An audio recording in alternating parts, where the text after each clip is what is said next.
So I want to make few comments before we open the discussion. आसिफने जो report card आता जे presentation दिलं तर हा आपला 12वा रिपोर्ट कार्ड आहे MLAचा. आपण जसं बाकी जगांना माहिती आहे we do report cards on MLA and councillors. So this is 12th in a series for Mumbai. The first one was done in 2011. One of the main purpose of doing that was to see and give some feedback to our MLAs, our legislators, about their own performance. And also one of the main job of a legislator is to deliberate. So we wanted to track the quality of the deliberation which is happening. Are people actually attending? Are people actually raising the right issues? So we want to track that as a in a scientific manner. That's why we started a report card. What we found was not very promising to say the least, because अगर हमने देखा कि पहला जो report card था 2010 में 11 में जब किया था हमने और आज जो किया उसमें कुछ चीजें बदली है और जो अच्छी नहीं लग रही है अपनी.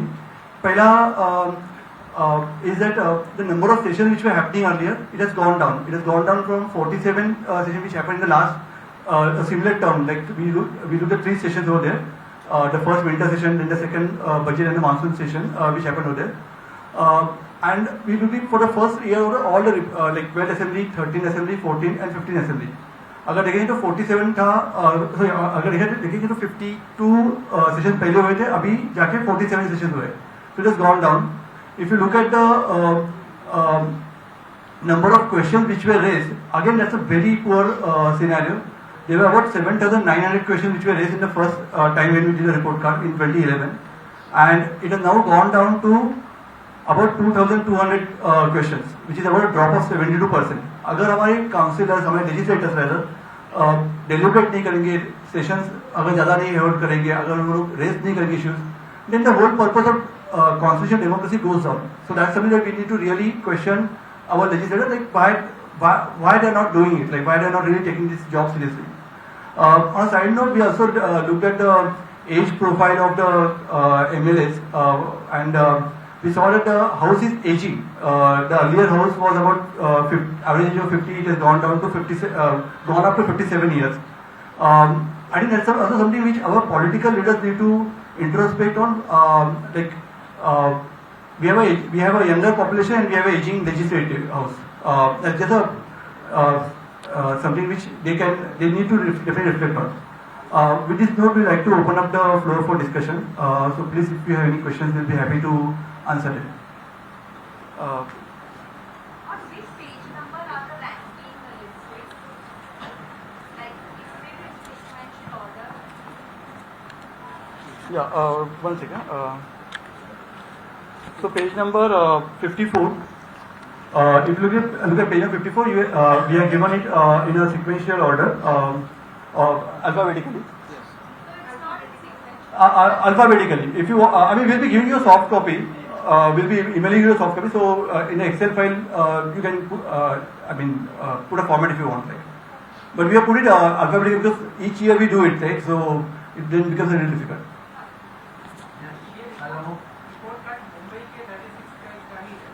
जी रिपोर्ट का मुंबई का 36 MLAs का ही है, जिसमें से 3 जन को रैंक नहीं किया गया बिकॉज वो डेलिब्रेशन नहीं करते. सर उनके पास मैं तो उनका लेते.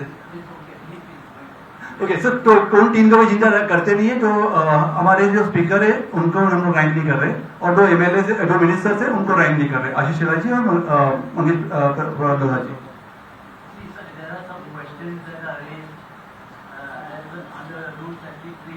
Rule 72, Rule 73 of the Assembly. Yes. Start question and answer. Absolutely. Now, when no answer comes on the next session, it is incumbent for them to place an answer on the table. If not an oral answer, at least a written answer to be furnished on the next Assembly session. Yes, sir. Then what do you do? Because this has been pending for over 6 years. Number of matters they don't take it any further under Rule 96, under Rule 105 as a calling attention motion. There are a number of procedures. After filing this 72 and 73, they keep it at that level and it exhausts. So precisely, a very good question actually. First of all, I would like to tell that the devices that we have taken into consideration are on the page number 52. There are about 13 different devices which we have taken into consideration for the report card, for this particular report card. Coming to your question, the questions which get in a way like you don't get the answer and they let it happen and then they don't ask it another device. That's an urgent motion. I think that's something which our legislators, I hope they are aware that there are those rules which are there where they should be raising it, and to point out to them only that if they are not using those devices, there has to be some analysis made. So from our end, what we are doing is that we are creating this report to have an understanding of what are the devices that they are using, what are the questions they are raising, and I think people like you, people in the media, should actually question back our legislators, like if those questions were pending, why didn't they use another device to raise the same question in the next assembly? And that's that is the reason we kind of came up with this, because not many people are aware of it. So hopefully some of the people like you would nudge the MLS to use more devices, like more effectively. आपण एक प्रश्न घेऊया बाई सगळ्या. I'm just asking you what are the criteria for the quality of the question and how you are describing it. Can I call your attention to page number 65 in the report, in the booklet? So this was a matter that we had devised it way back in 2010 when we came up with the first report card. We spoke to many experts to look at how do we actually look at the quality of questions. So one of the answer which came to what we then decided was that there are various issues that can be raised in the assembly. There are certain issues which can be raised in the parliament, and there are certain issues which can be raised effectively in the city government. So we have to first of all put a weightage to those issues which can be raised only in the assembly and give them a higher weightage. Then we gave weightage, a little lower weightage to the issues which were raised in the parliament, which they can, of course, if they want to raise, like matters of finance can be raised only effectively in the parliament. But if they want to raise a matter of finance or even defense in the assembly, you can't say no to that kind of deliberation, right? So we gave them a very low weightage. So that way we kind of put a weightage according to the constitutional framework first. The second weightage we put based on the issues, the type of issues which can be raised. So we have given an entire table here of how the weightage have been given over there, and we have consistently used this standardization over the last last 15 odd years to do this ranking.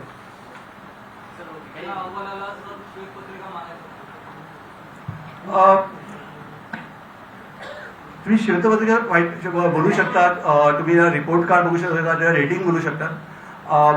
आम्ही त्याला अजून एक bit word देतो, याला तुम्ही performance appraisal पण बघू शकतात. आपल्या सगळ्यांना आपल्या नोकरीमध्ये वर्षाच्या एंडला एक परफॉर्मन्स अप्रेझल येतं.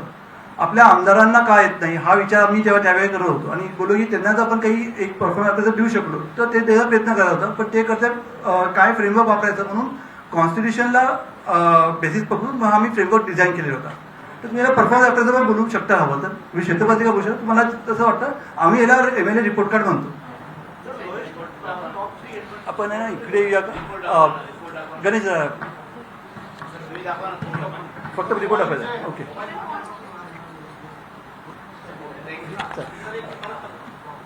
गणेश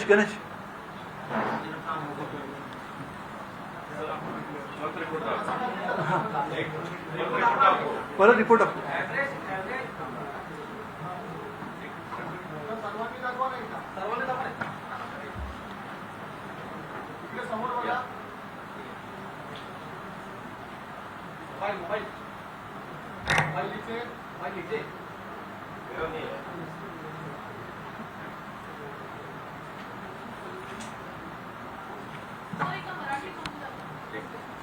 मराठी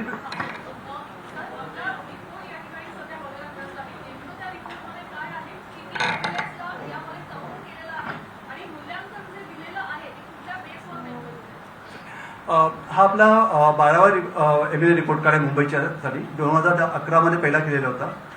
ह्या रिपोर्ट कार्डमध्ये आपण त्यांचं एका वर्षाचं अनालिसिस केलेलं आहे, त्यांच्या परफॉर्मन्सचं. पहिल्या वर्षाचं आपण केलेलं आहे इकडे. इथे मुंबईतले 36 आमदार आहेत, त्यापैकी आपण 33 आमदारांचं मूल्यांकन केलेलं आहे. त्याच्यासाठी जे परफॉर्मन्ससाठी आम्ही जे बनवलेलं मॅट्रिक्स आहे त्यामध्ये 87% आपण त्यांच्या डेलिब्रेशनला दिलेलं आहे. कारण ते काम त्यांचं महत्त्वाचं असतं की त्यांनी जाऊन हाऊसमध्ये असेंब्लीमध्ये सेशन्स अटेंड करावे, तिथे प्रश्न विचारावे, प्रश्न विचारल्यावर ते प्रश्नांची गुणवत्ता चांगली असावी ती आम्ही जाणून बघितलेलं आहे. त्यावेळी त्यांनी जो फंड मिळवलेला ना तो डिस्कशन फंड त्यांनी कसा वापरा ते बघितलेलं आहे. MLA लॅब जो कसा वापरत आहे. त्यानंतर आपण 13 मार्क त्यांच्या पास परफॉर्मन्स म्हणजे त्यांचं क्रिमिनल रेकॉर्ड आहे का त्यांच्यावर, त्यांचं एज्युकेशन कसं आहे, त्यांचं इन्कम टॅक्स किंवा पॅन कार्ड आहे का त्यांच्याकडे, त्याला आपण 13 मार्क दिलेले आहेत. क्रिमिनल रेकॉर्डला पण आपण जे हिनस क्राईम आहे त्याला म्हणजे ते असेल तर त्याला 0 मार्क आणि त्याप्रमाणे पण केले ते पीपल रिप्रेझेंटेटिव्ह ॲक्टप्रमाणे ते वापरले. त्या व्यतिरिक्त जर निगेटिव्ह मार्किंग पण केले, जर नवीन FIR त्यांच्यावर लॉन्च झाला जेव्हा ते इलेक्ट झाले त्यानंतर एप्रिलमध्ये त्याला -5 केलेले, जर चार्जशीट असेल तर अजून एक -5 केले, असं करून ते पूर्ण मूल्यांकन बनवलेलं आहे. 3 आमदारांचा त्यांचं आपण मूल्यांकन केलं नाही. त्याचं कारण असं आहे की आपण डेलिब्रेशनला महत्त्व दिलं. डेलिब्रेशन हे कोण करू शकतं, तर जे मंत्री नाही आहेत किंवा स्पीकर नाही हीच व्यक्ती करू शकते, तोच प्रश्न उपस्थित करू शकतो. कारण मंत्र्यांचा रोल असतो प्रश्नांना उत्तर देणं, त्यामुळे ते डेलिब्रेशनमध्ये त्या साईडने भाग घेतात. त्यामुळे त्यांचा रिपोर्ट कार्ड नाही केलं. हा लेजिस्लेटिव्ह परफॉर्मन्स आहे ह्या आमदारांचा. त्या ज्या मंत्र्यांचा परफॉर्मन्स जर करायचं झालं तर ते आम्ही वेगवेगळे रिपोर्ट बनवले, सिव्हिक, हेल्थ किंवा आम्ही क्राईमचा रिपोर्ट बनवतो. त्यांच्या इश्यूवर त्यांचा परफॉर्मन्स बघणं गरजेचं होईल. तर त्याचा वेगळं म्हणजे मेथड करावं लागेल, म्हणून त्यांना आपण इथे पकडलेलं नाही आहे. या रिपोर्टमध्ये 1 ते 3 मध्ये कोण आहे, त्यांची नाव आणि काय परफॉर्मन्स? 1 ते 3 मध्ये पहिले अमीन पटेल आहेत, सेकंड असलम शेख आहे आणि तिसऱ्या ज्योती गायकवाड आहे. अमीन पटेलांना 100पैकी 82% आहेत. असलम शेखना 80.58% आहेत आणि ज्योति गायकवाडना 80.3% आहेत. ऐसा है कि उसका कहना लोगों आपण हा घेऊया मी येतो तुमच्याकडे. ऐका हो ऐका काय बोलतात की तुम्ही काँग्रेसच्या इशारेवर काम करतात. असं आहे भाजपच्या लोकांच्या काय की प्रजा फाउंडेशन काँग्रेसचे इशारेवर काम करतात, त्याला मार्गदर्शन देतात आणि भाजप लोकांना करून देतात. आता याच्यावर मला काय बोलायचं तो सांगा. ठीक. अगोदरच्या रिपोर्ट कार्डमध्ये की आपण काउन्सिल रिपोर्ट कार्ड बघितलं तर तिकडे भाजपचे पण येतात, पण त्यावेळी तुम्ही बोला की आम्ही काँग्रेससाठी नाही भाजपसाठी काम करतोय. तर मला वाटतं आम्ही रिपोर्ट कार्ड बांधलाय, रिपोर्ट कार्डची मेथडॉलॉजी समोर ठेवली आहे. ती मेथडॉलॉजी क्लिअर आहे, डेटा क्लिअर आहे. डेटा तुम्ही पण तपासून बघू शकता आणि तुम्ही बघू शकता की म्हणजे कसं येते. हे काय आमचं पर्सनल आम्ही यात सब्जेक्टिव्हली काही आणली नाहीये, पूर्ण ऑब्जेक्टिव्हली बनवलेलं आहे.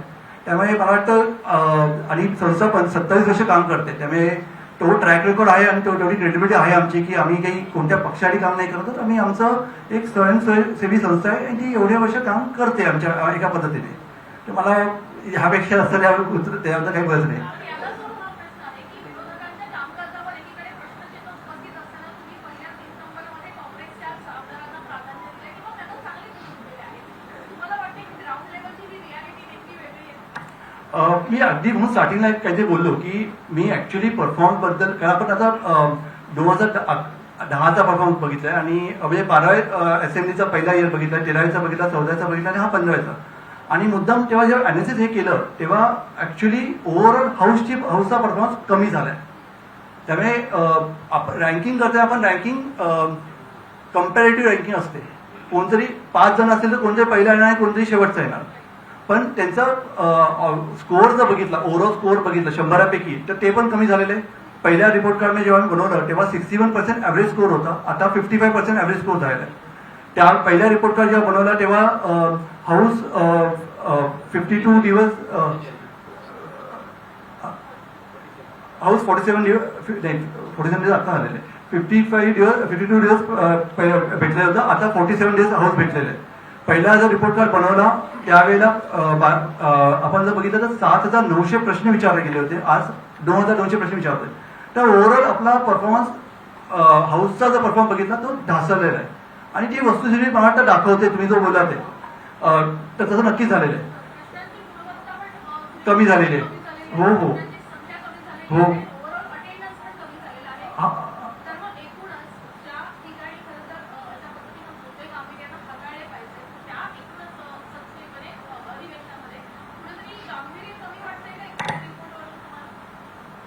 नक्की करा, पण ते समोर येते, डेटा क्लिअरली तेच सांगतंय की कुठेतरी गांभीर्य कमी झालेलं आहे. आणि ते खूप दुर्दैवी गोष्टी आहे.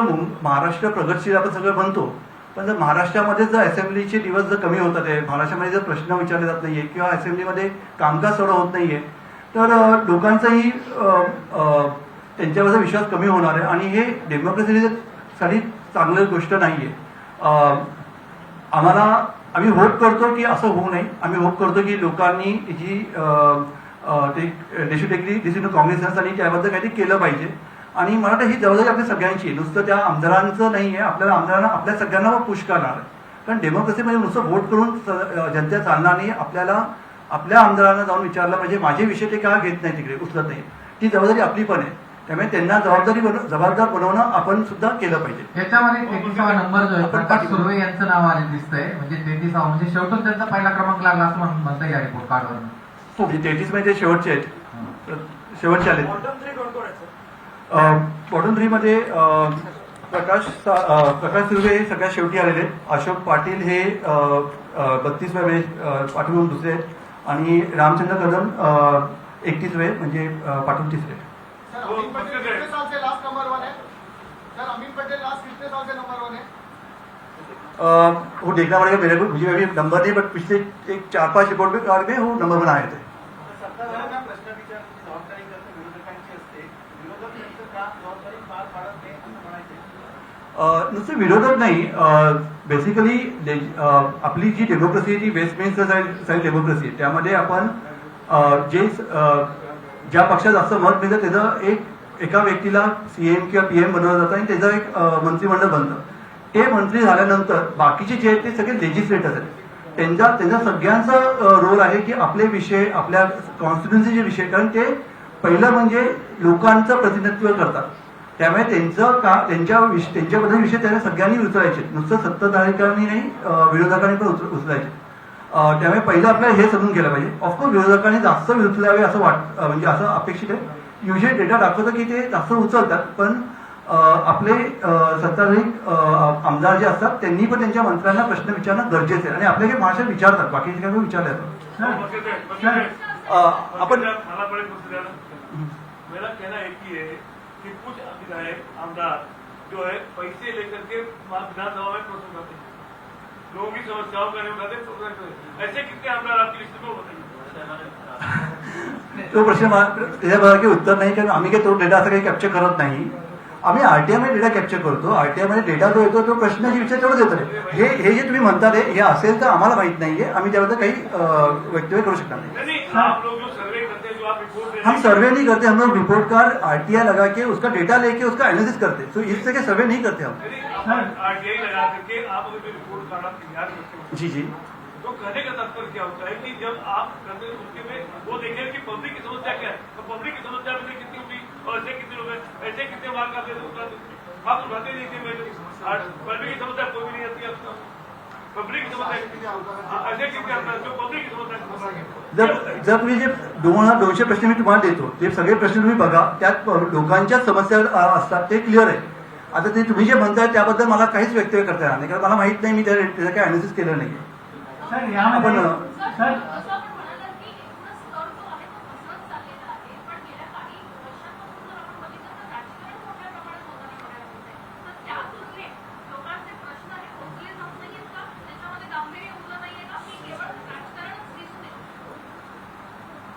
राजकारण चुकीचं नाहीये ना. राजकारण जीवनाचा एक भाग आहे. समाज तसं कोणत्याही दोन व्यक्तीमध्ये किंवा घरामध्ये पण किंवा ऑफिसमध्ये पण पुढे पॉलिटिक्स आहे. This nothing like not being political. त्यामुळे मी राजकारण धसरते असं काही बोलणार, म्हणजे राजकारण दिसून येतं असं बोलणार नाही, पण राजकारणाचा जो स्तर आहे तो नक्की घसरलाय. लोकांमध्ये विषय जे घेतले जातात ते घेतले जात नाहीये. त्याबद्दल लोकांचं त्यामुळे आपल्या म्हणजे गव्हर्नन्स यंत्रणेमध्ये किंवा बाहेर बघतोय आपण, म्हणजे आपले जे एवढे पैसे मुंबई शहरात लागतात त्याचं आपल्याला पूर्ण मिळतंय का, तो we are not getting sufficient. आपल्याकडे आउटकम्स नाही आहेत तेवढे. आपल्याकडे जेवढं झालं पाहिजे गव्हर्नन्स चांगलं ते होत नाहीये. त्यामुळे नक्कीच आपल्या राजकीय लोकांना याचा विचार करणं गरजेचं आहे की आपण कुठे चाललोय. कारण हे जर चालू राहिलं तर असेंब्ली आणि डेमोक्रेसीचा काहीच अर्थ राहणार नाही, कॉन्स्टिट्युशनल डेमोक्रेसीचा काही अर्थ राहणार नाही. कॉन्स्टिट्युशन डेमोक्रेसीमध्ये आपण असेंब्लीमध्ये जाऊन प्रश्न विचारणं, एकाने काही जणांनी सत्ता चालवणं, ते चेक्स अँड बॅलन्सेस आता खूप खूप गरजेचं आहे आणि ते आज कुठेतरी कमी झाले दिसून येते नक्कीच. सर यामध्ये विधान परिषदेच्या आमदारांचा समावेश नाही. नाही, आम्ही फक्त आपलं सभेचा फक्त आपण बघतो, आपण परिषदेचं बघत नाही. त्याचा अन्याय नाही का? करायला झालं तर सगळ्या 288 जणांचं केलं पाहिजे. आम्ही फक्त 36 जणांच करतोय. तर आम्ही हा प्रयत्न करतोय की असं जर अनालिसिस केलं तर कसं करू शकतो. त्यामुळे बघायला लागेल मला एक मिनिट. हा 18वा रँक आहे आदित्य ठाकरेंचा. त्यांना 52.58% रँक. सॉरी, त्यांचा रँक 18वा आहे 33 जणांमध्ये. मी एवढं बोलेन. त्यांचा 18वा रँक आहे 33 जणांमध्ये. ते पहिल्या टॉप मध्ये नाहीच आहेत, पाठी झाले. Score is beyond average. The reasons are for everybody. The reasons are very similar, that they are not effectively deliberating. They are not raising more issues. They are not raising quality issues. If you analyze that, you kind of come to know that. So that's something which they need to really reflect upon. So एक घेऊया आपण जरा काय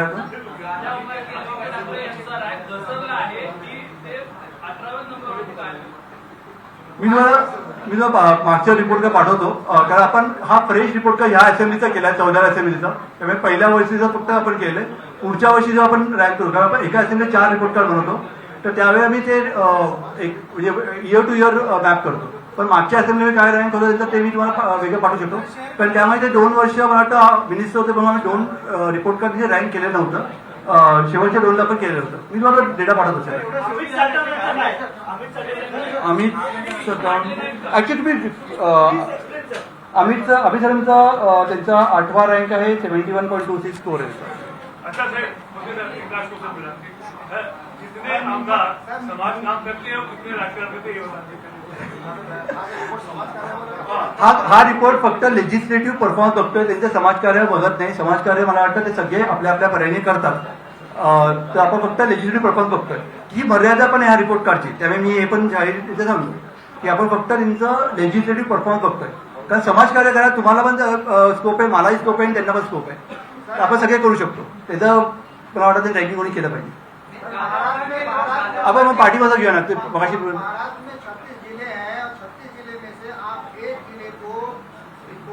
बताकर क्या बताना चाहते हैं कि महाराष्ट्र में मुंबई सब कुछ कर रहा है, बाकी जो 35 जिले कुछ काम नहीं करते. मैंने ऐसा कुछ नहीं कहा. मैंने कहा कि हम लोग एक पायलट कर रहे हैं. मैं सिर्फ 36 आमदार जो है मुंबई का, उनका एक ही रिपोर्ट कार्ड बना रहा हूँ. मेरी शायद बैंडविड्थ उतनी नहीं है कि मैं पूरे महाराष्ट्र की या पूरे देश की रिपोर्ट कार्ड बना सकता हूँ. तो मैं एक टूल बनाया हमने. वो टूल हम लोग पिछले कुछ साल से एनालिसिस कर रहे हैं. यू कैन लुक एट ऐसा सैंपल, क्योंकि हम लोग एक ज्योग्राफी का कंसिस्टेंटली करते आ रहे हैं. It's a sample of how assembly is performing. That is a match that you can look at it. कैसे अंदर से लगाया? पूरा एक घर है, घर में 10 लोग रहते हैं. आप आप पूरा एक फैमिली है, फैमिली में 10 से 12 लोग रहते हैं. ठीक है, 12 लोगों में आप 2 लोगों की क्वालिटी का वर्क आप काउंट कर रहे हो और 10 लोगों की क्वालिटी ऑफ काउंट नहीं करोगे और पूरा बोलोगे कि मुंबई जो कुछ भी हो रहा है पूरा महाराष्ट्र में हो रहा है और 35% काम ही नहीं हो रहा है. ठीक है. अगर आप बीमार रहेंगे, आपका ब्लड निकालते, थोड़ा सा ब्लड निकाल के टेस्टिंग करते हैं, उसको सैंपलिंग कहते हैं और उसको उस सैंपलिंग से वो डिसाइड करते हैं कि आपको मलेरिया हुआ या कुछ हुआ है. So it's the same thing. I am doing sampling. I am absolutely doing sampling and it's a sample on which I am deriving some kind of influences.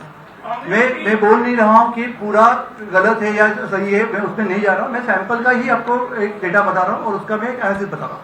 Congress के ही आमदार कैसे मिले, बाकी के बीजेपी का कोई नहीं? सर, मैंने जरा पहला क्वेश्चन आया था. मैंने वही बोला कि हम लोग अगर पुराने रिपोर्ट कार्ड देखेंगे तो जिसमें बीजेपी के अंदर भी पहले आए हुए, शिवसेना के भी आए, शिवसेना दोनों के, मतलब कभी तो एक ही थे, वह दोनों के आए.